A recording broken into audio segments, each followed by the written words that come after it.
Let's grumble. Have you ever had your boss come up behind you and give you a shoulder rub that you didn't want?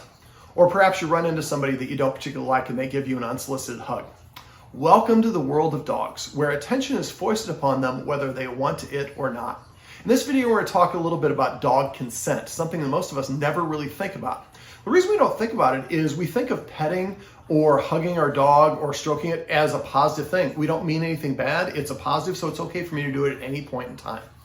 Well, if you don't like your boss, you think he's creepy, and then you're probably not going to want him coming and putting his hands on your shoulders and give you that shoulder rub. Or if you don't like the person, they come up and give you that hug before you can kind of say no, you're not going to like that encounter. And so dogs have to deal with this all the time. And I've seen a number of dogs that actually have developed some pretty unwanted and problematic behaviors as a result of this. Dogs have a fight or flight response. So they want to usually move away from things they don't like, unless that's not an option.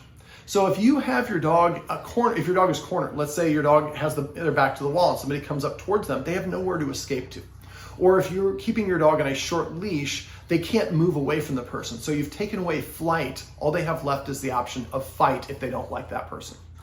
Now, some of the signs that your dogs can, one of the things actually before I get to the signs, one of the things I would recommend you do is anytime somebody new wants to engage with your puppy or your adult dog, you have them reach out and stop about 2 or 3 inches in front of your dog's nose with their hand.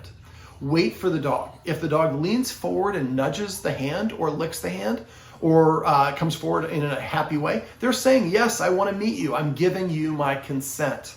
If the puppy turns its head to the side, lowers its head, flips its or folds its ears back, the corners of its mouth pull back, it crouches down, it gets stiff, it freezes, it rolls over and gives you its belly. These are all indications the dog is not interested and is actually asking you to stop or not engage with them. If you don't listen to that, you might end up with a dog that starts lunging and nipping people in the face or worse. Now, a lot of dogs will just simply endure this, but do you really want your dog to endure things that it doesn't want? You don't want that hug from the person you didn't like. Just like us, dogs don't necessarily like every single person they meet, but we feel a social pressure for those things. So we meet somebody on the street and I run this with Quest, my Dalmatian, all the time. I used to have a Dalmatian. Can I pet him? And for some reason, Quest doesn't want to engage with that person. If I hold that leash short and I force him to deal with that or force him to engage with that person, he's going to have to deal with that on his own. And if he gets to the point that he doesn't like it, he might start offering that nip and bite in the face, which is going to be problematic to say the least. So we always want you to be your dog's advocate. So if anybody wants to pet your dog and they come up and ask you, say, yeah, can I pet your dog? Sure, but we have a deal. We want to make sure that he is always comfortable with the situation. Can you stop an inch or 2 in front of his nose? Oh, sure. And if they reach out and your puppy doesn't nudge them or come forward or lick their hand, say, oh, well, he's having an off day. If you know your puppy's not going to be interested in meeting that person, you might just be preemptive, like, oh, we're working on some training right now, or he had surgery. You can tell a little bit of a white lie. He had surgery. He's feeling a little grumpy right now. But thanks a bunch. Now, one of the things a lot of times when dogs don't want to engage with a lot of people, it's due to lack of socialization. So you want to make sure you socialize your puppy, i.e. expose it to a lot of people, different sizes, different hair colors, different races, different ages, different energy levels. The more variety that you do when they're young and it's a positive experience, the more open they're going to be to that later in life, which is why socializing is so important for puppies. So now if your puppy is a little bit reticent, you can work on things like maybe have the person, if your dog is not a big fan of strangers, maybe every time somebody comes and asks you to pet your dog, you tell them about stopping an inch or 2 in front, but maybe you have them give a treat first. I've never once had somebody say, can I pet your dog? You want to give them a treat? Have them say no. So give the person a treat, they give your dog the treat, your puppy is now in a pretty good mood, and then they reach and the puppy leans in forward, probably thinking it might have another treat, and then they can start petting him.